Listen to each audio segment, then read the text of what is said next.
smart procurement and global trade insights. Alright guys, today we're talking about CPT. And no, it's not some new tech gadget. It's an Incoterm that sounds simple until you actually use it. So let's break it down like we're just hanging out and figuring this stuff out together. What CPT really means? CPT basically means the seller pays for the transport, but the risk jumps to the buyer way earlier than you'd expect. It's like your friend offering to pay for the Uber but telling you, bro, if anything happens on the way, that's on you. How CPT works? 1. Seller handles export clearance. 2. Seller books and pays for the main transport. 3. Risk transfers to the buyer the moment the goods are handed over to the first carrier. 4.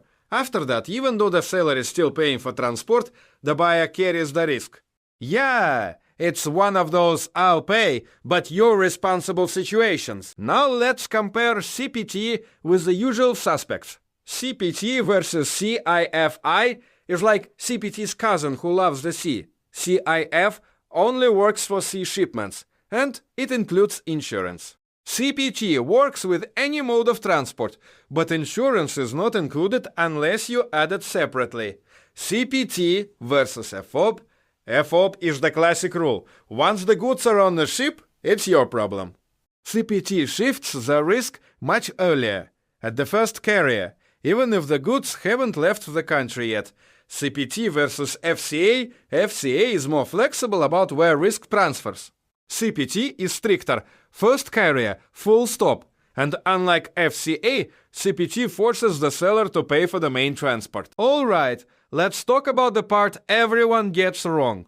Myth number 1. The seller is responsible until the goods reach the buyer. Yeah? No?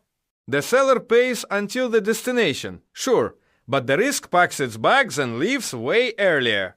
Myth number 2. CPT includes insurance. Nope, no insurance. Not even a little bit. If you want insurance, you're thinking of CIP, not CPT. Myth number 3. CPT is good for buyers. Well, depends. Buyers get nice, predictable costs, but they also get the risk way earlier than they realize. Surprise! So when does CPT actually make sense? First, when the seller has better transport rates, and you're happy to benefit from their logistics superpowers. Second, when the buyer is okay taking the risk early, either because they understand what CPT really means, or because they already have insurance and can sleep at night. Third, when you want simple, predictable costs all the way to the destination, with no pricing surprises.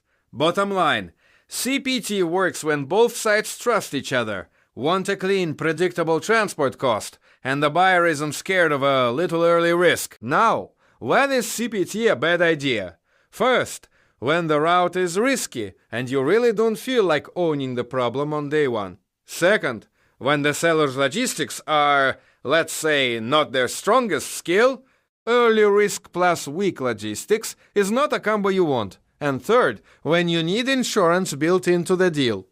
In that case, stop forcing CPT. Just use CIP and move on with your life. Let me give you a quick story to make this stick.